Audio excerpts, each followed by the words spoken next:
Evening, folks. I got another buffalo alien story from back when I was a buffalero. Now, I want to clear something up about that term. I mentioned that in an earlier video about those of us that work buffalo, we called ourselves buffaleros versus cowboys.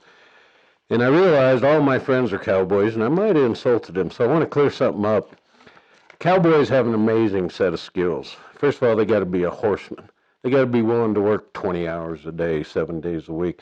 They got to be able to diagnose a sick cow or horse a quarter mile away. They got to be able to catch it, lay it down, and doctor it. So these are incredible skills that take a lifetime. And to be a buffalero, only thing that's required, you have to be a dumbass. You have to be willing to get in a pen full of wild, frightened buffalo, try to sort them. The only two skills are required is to jump out of the way and climb an 8-foot fence real fast. So I just wanted to clear that up so my cowboy friends didn't think I thought I was better than them, because we're not.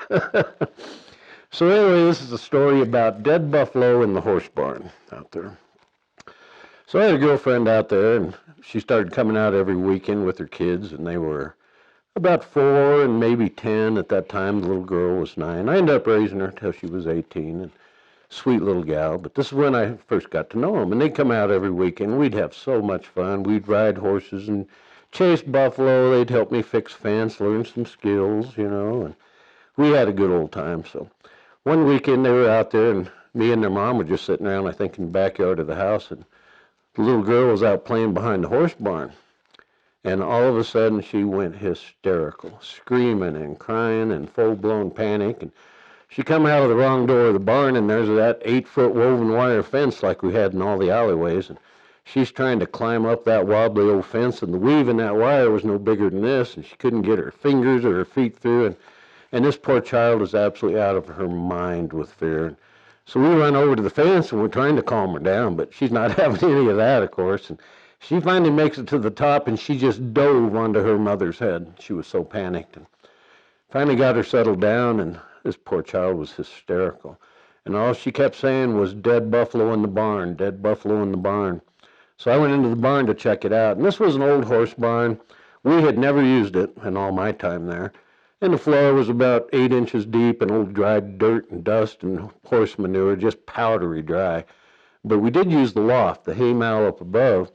When we'd slaughter buffalo, we'd get the skulls boiled at the slaughterhouse, and then we'd set them up in there to dry. And they had a pretty good value, the skulls, once they were cleaned up.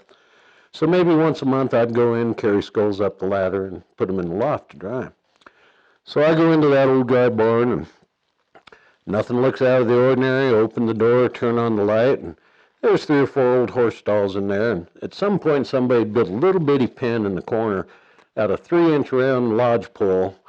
Wouldn't hold anything, but they probably had a goat or a sheep in there at one time. And I look in that little bitty pen, and there's 2 dead buffalo cows laying there, one on top of the other, and a calf cut out of the belly of the top one, and it's laying on top of the second buffalo, and has that good old orange-red triangle painted on its side.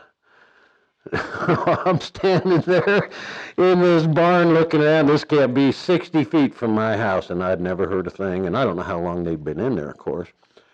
But let me tell you a little bit about handling buffalo. I don't think buffalo are inherently mean. I have more respect for buffalo than a grizzly bear. They're just so ferocious when they're upset. But I don't think they're inherently mean. But when you have them in a domestic situation on a ranch and you're forcing them to go through gates and stuff, they get so frightened that their only way to preserve their lives is to kill you, and that's what they're happy to do any given day. And a creative buffalo can stave off hours of boredom with a human body. They'll get a horn in you and flip you in the air, and they try to run over and smack you again before you hit. And they'll punch 34 holes in you. And then they get bored with throwing you in the air. They'll just put their forehead right down on you and start going along the ground and just rub you out.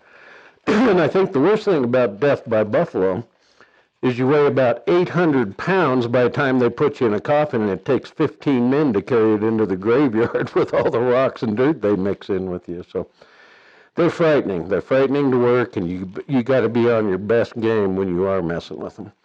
And if you had 250 of the best cowboys in the world, you would never get one buffalo through a dark door into a barn. So I'm standing in there looking at these 2 dead buffaloes, or 3, counting the calf, and I'm just stunned. How in the world did anybody get these buffalo in this barn? And like I said, the floor in that barn was that deep in dry dirt and dust and old manure, just powder. And if they'd have dragged those dead buffalo in there, there'd have been a drag mark 6 feet wide. And if they'd have pushed them in, which I can't imagine anyone could do, there would have been footprints. There wasn't a mark in there. The only thing there was my old tracks from maybe a month earlier when I'd put some of those fresh killed skulls up in the loft. So I'm looking around at this and thinking, how in the world?